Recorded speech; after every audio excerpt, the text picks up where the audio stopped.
for your listeners or viewers to understand and just oppose it with what Ato Forson say. Why would I come here and then kick against it? Among them, one of them, you say abolish the existing cocoa external loan syndication arrangement for the purchase of cocoa and issue domestic securities denominated in local currency for cocoa purchases. Yes. Interesting. And that's the cocoa. That's the same. That's actually. Yeah. And you see, I just gave you this to let you understand that if you fail to plan, you'll be planning to fail. That is why the United Party, first of all, came up with a plan. The problems this country has, the solutions are in this book. It is the reason why when John Mahama won elections, and my leader, John Lanchamanti, visited. John Lanchamanti. Yes, the last John that will take over this country. Okay. He did not ask for positions, neither did he ask for any favors. What we wanted to do was to submit this great transformational plan. And I'm very happy that... You think they took a key from you? They have to. I mean, it's the solution.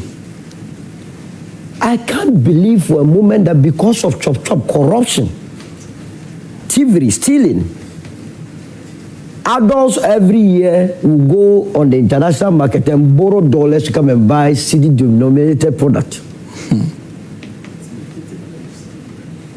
The syndication is pure chop.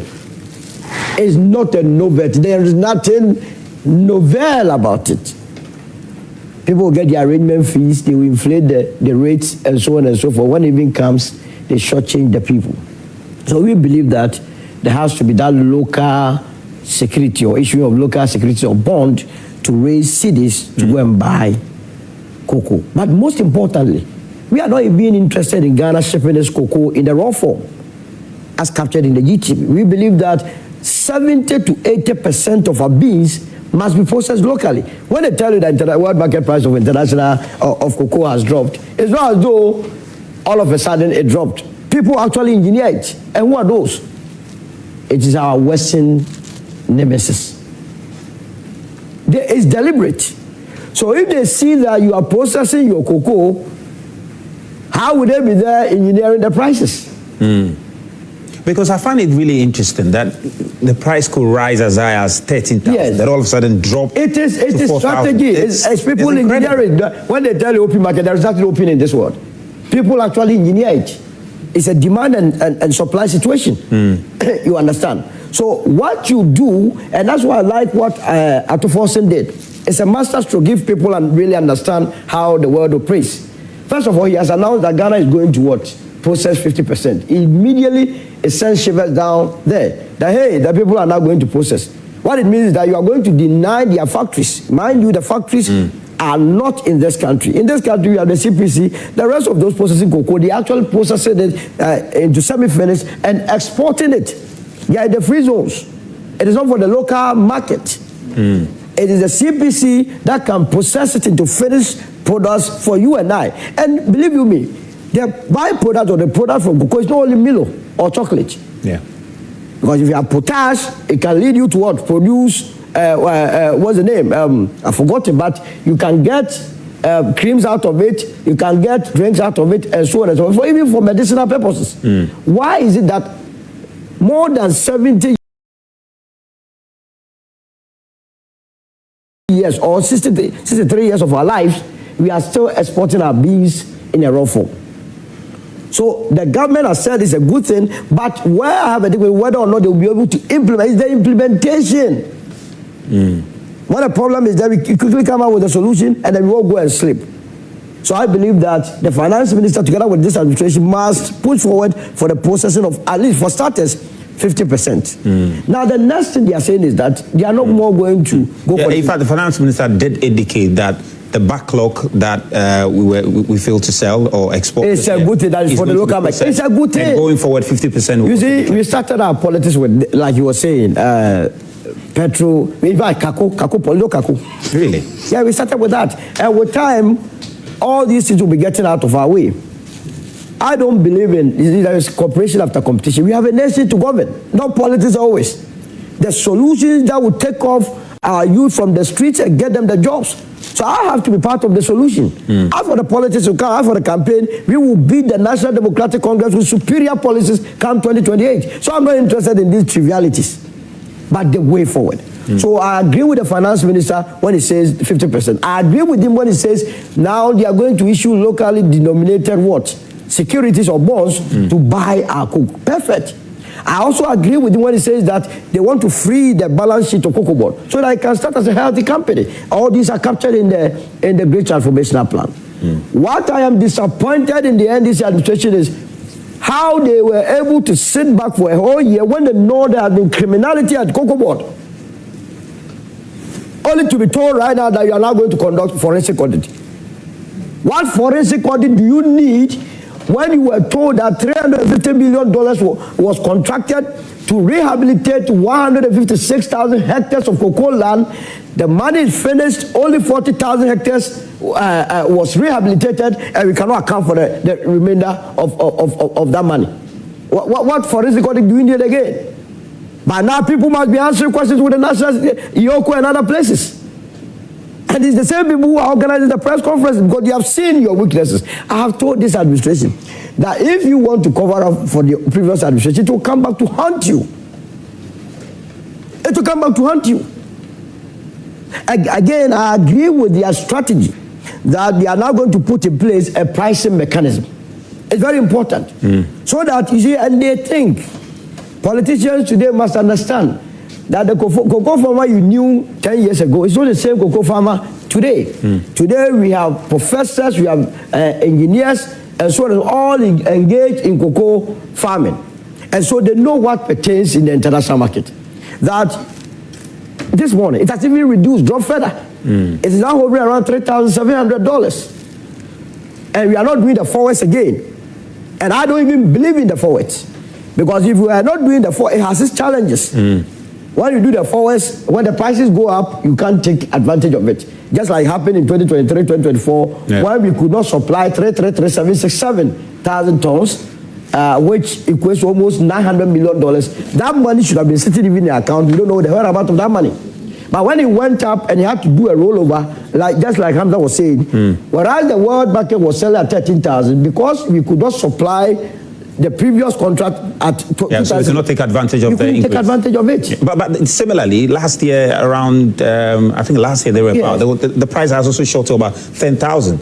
Yes, that's 10,000. I understand there was some hedging. We had an opportunity to even do a forward sales of the cocoa beans, which have now not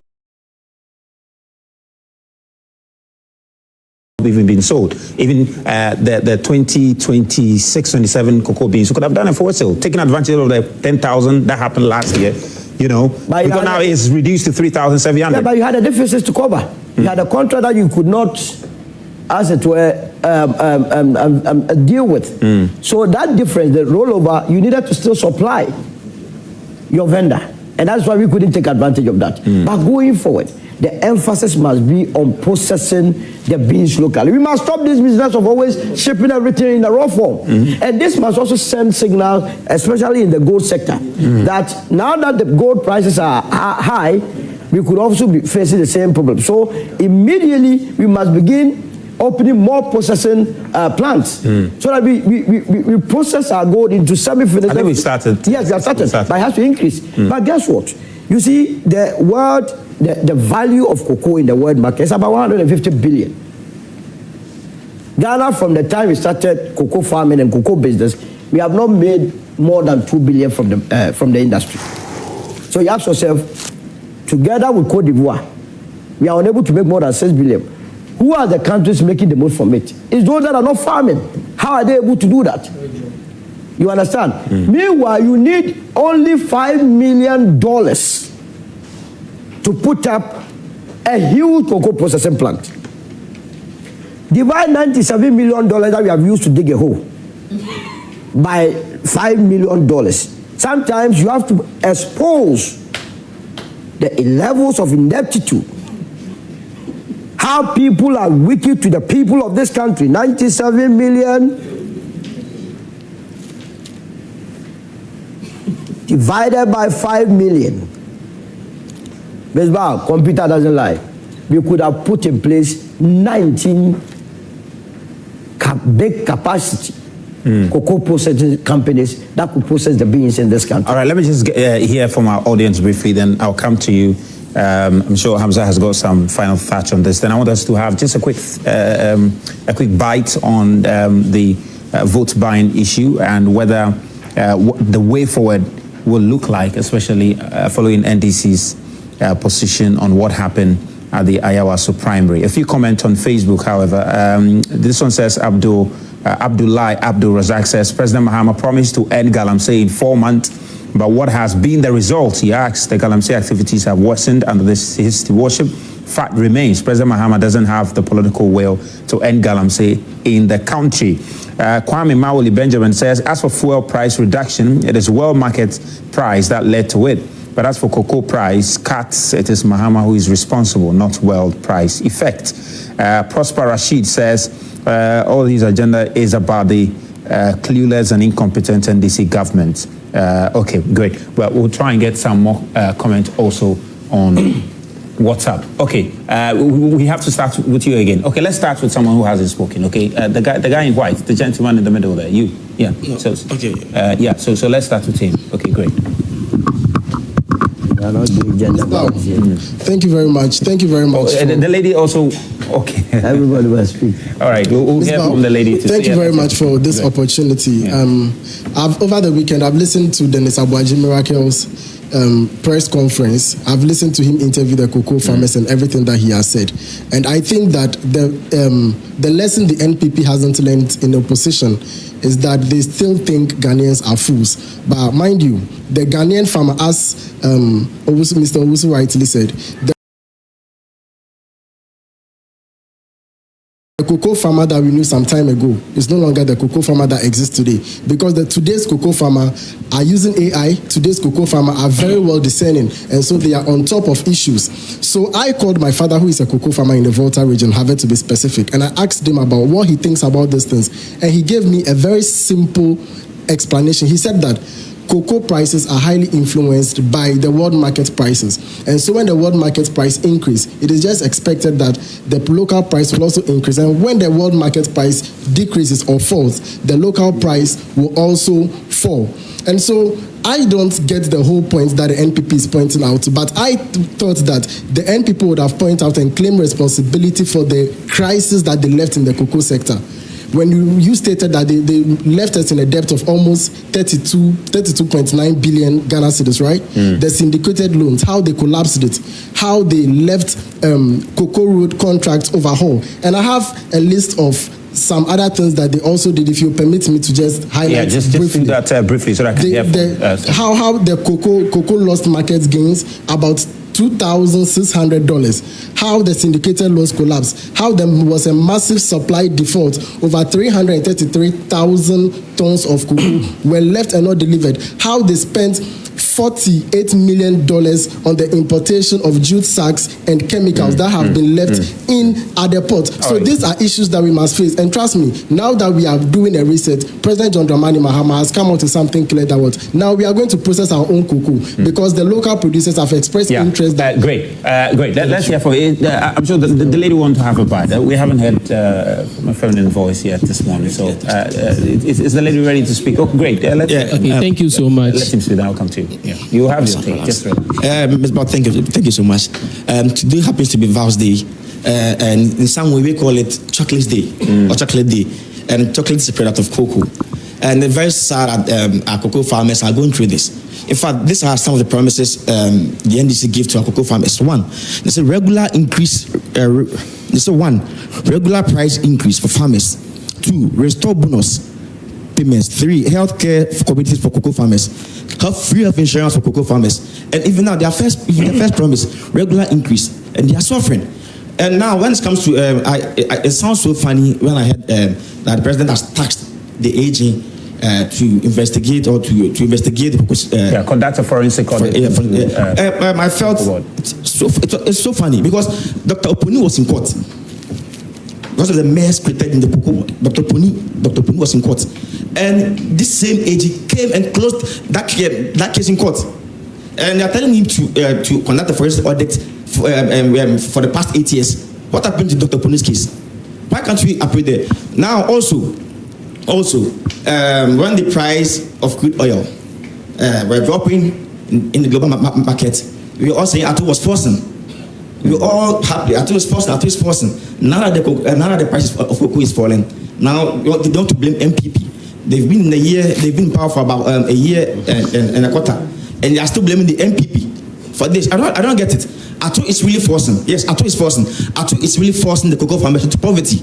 Ato is really forcing the cocoa farmers to smuggle their cocoa into Ivory Coast. All right, great. Ato is really forcing. All right, great. All right, then let's hear from Thank you so much. This issue of cocoa pricing is all about arithmetic. Ato Forson made a statement that the cocoa farmers should be paid close to 6,000 back in opposition. It is true today and it's true as at that time. Because as at then, the price of a bag of cocoa was sold at 10,000 Ghana, a ton. That's equivalent to 16 bags of cocoa. Was equivalent to $10,000. When you convert it into cedis, a bag of cocoa as at then was 9,300 cedis, and the government was giving cocoa farmers 3,100, which means the government was taking 2/3 of the amount we are generating from a bag of cocoa. So as at then, Ato Forson was advocating that the farmers should be given at least 2/3 of what they are in the farms making. And now we are in a situation whereby the price of cocoa has dropped to an amount of a bag is now at the world market sold at 2,700 Ghana cedis when you convert it into cedis. And we are now and now the government is making not less than 300 cedis out from a bag of cocoa. When back in 2024 the government was making 6,000 Ghana cedis plus from a bag of cocoa. So I think I strongly stand with the decision whereby we start processing our own cocoa so that we send a message to Belgium and cocoa, because Belgium doesn't produce cocoa, but the best chocolate in this world comes from Belgium. Okay, interesting. I think we have a lady who also wants to speak. The lady, right? Let's hear from you now. We can hear from you. Okay, great. Okay, great. No problem. No stress. No stress. Okay, let me come to. You want to say something? Oh, great. Go ahead. We're hoping to hear from your voice. So just touch on it and move on. So good morning, and so first of all, I'm happy with the reforms that NDC is making. I think that's what we need to match the current farming system, where quoting from what Solo said, now the farmers are not the regular farmers we knew. These are high-tech. So if the reforms are going to match the farmers now, I think that's great. And the vote for NDC is for accountability and transparency. So I think they should sit up and work for Ghana.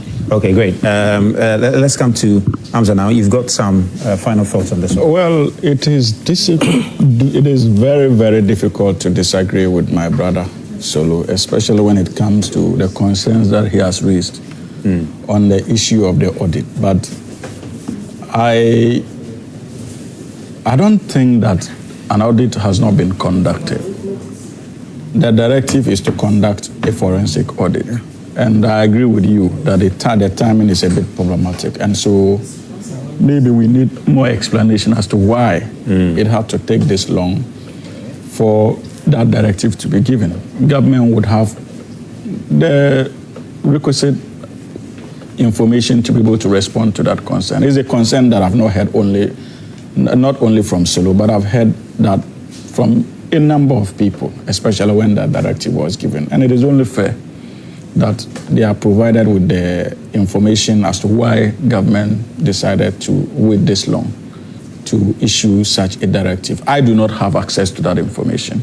I think in the case of the National Service... No, I'm making references in relation to Cocoa Board. Yeah, I'm just making the point that in the case of National Service Authority, an audit was conducted, and based on what was found in the audit, then they proceeded to do a forensic audit to try and get more information. So maybe, yes, I'm just thinking maybe that's what the information... Yes. So maybe, but the timing of the directive, regardless, even if an audit was done, and now we have come out with a directive at the time that the cocoa sector is going through problems. Naturally, people like him would be justified to ask the questions that he's asking. Why this time? Ought to have been done earlier. And so, yes, possibly there's an explanation as to why it had to be this time. And sometimes, if the information is available, it is only proper that we make it public. And I can assure you that I will try as much as possible to link up with those I know would have access to that information and attempt to provide the information to you and the general public who are interested.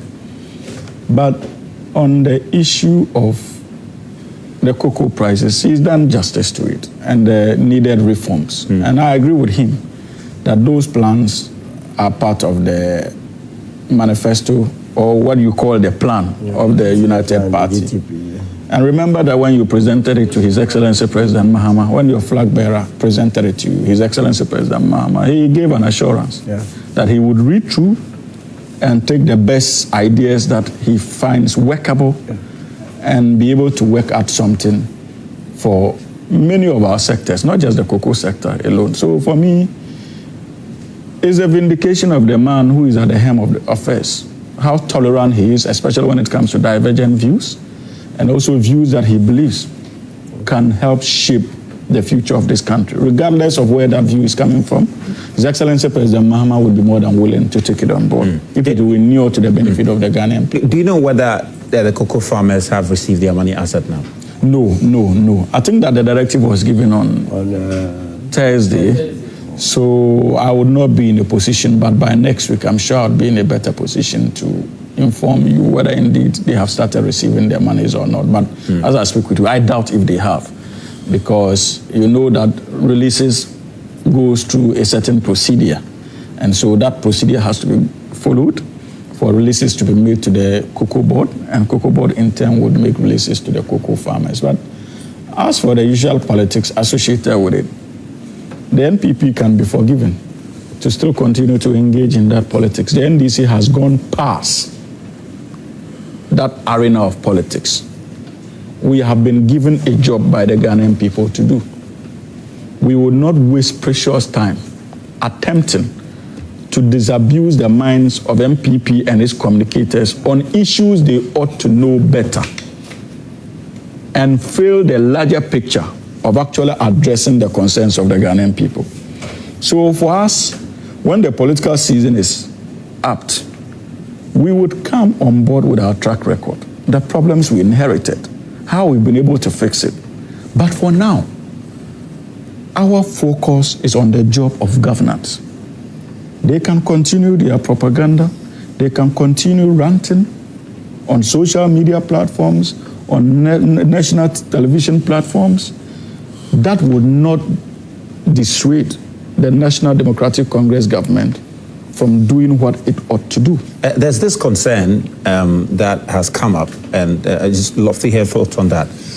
This new pricing scheme was, of course, largely because of the world price dropping, the need for government to be realistic about it. And the new measures that have been rolled up is to ensure a certain automatic pricing based on the world market price. Is government really sure that they can stick to it? Because if you have, because what you're likely to have, Solo, is a situation where the prices might keep falling. And if the prices keep falling, then you're talking about a situation where the price from 256 as it has now might keep going down. And politically, the cost of that politically is down. Yeah, you see, that has been the problem of this country. The problem has always been the political implications of policy decisions. And the NDC is not that kind of a political party, I can assure you. The farmers themselves have welcomed this automatic price adjustment failure. But mind you, the NDC is also a social democratic party. So if the prices gets to a stage that becomes worrying and has the tendency of affecting the yields for the next year, the NDC will not resist the temptation to throw out subsidies in the cocoa sector.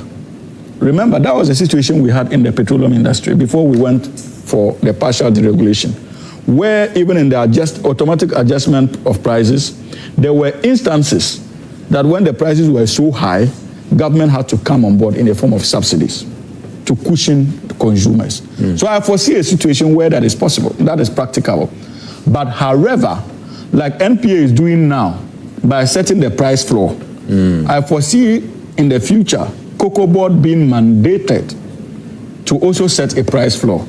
And if it falls below that price floor, then maybe the profits that Cocoa Board generated over the years, a chunk of that profit would be used to subvent or to give to the cocoa farmers in the form of subsidies, so that at least we increase yield for the next year. And maybe these inputs should be considered in the bill, shouldn't it? There should be some of these possible scenarios. Absolutely, that is why the bill is going before Parliament. Yeah. Discussions would be had in the House. Suggestions would be made. And at the end of the day, we would have a workable bill that we can all be proud of. But like Muswell, you see, these discussions today, I agree with Solo, that these are discussions or plans that ought to have been implemented way back, especially in 2024, when it was clear that Ghana or syndicated loan was becoming a problem after 32 years of implementation. Any proactive government ought to have looked into that matter critically. We missed that opportunity. Now we have the opportunity to deal with the matter.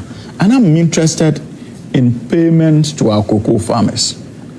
Let us track the directives that have been given and ensure in the latest that those payments begin going to them, because in truth, many of them are struggling.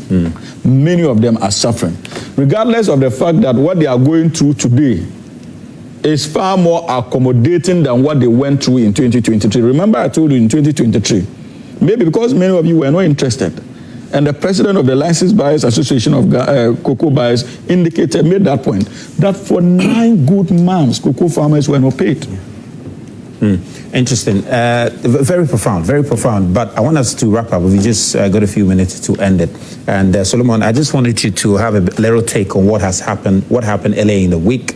You heard from the General Secretary of the NDC. Were you surprised by the outcome of that? The committee did indicate that all the candidates were found culpable to have engaged in one misconduct or the other. Were you surprised the party could not do what everybody was expecting them to do? Yeah, I was. I thought... Even the minority caucus called for... I thought that they would have selected. I mean, bar all those that two parties, the process and select, just like what the United Party tends to do in various constituencies. That, well, you see, a candidate runs on the political party. It is your candidate. You give an opportunity for them to contest. They decided to flout the laws of the land, the constitution of the land. They went and bribed people. Your own report says that indeed it took place. So what else? You just have to nail it by saying, look. Thanks for watching. Like and share the video. You can also drop your comment. Please don't forget to subscribe. Click on the bell to turn on the notification.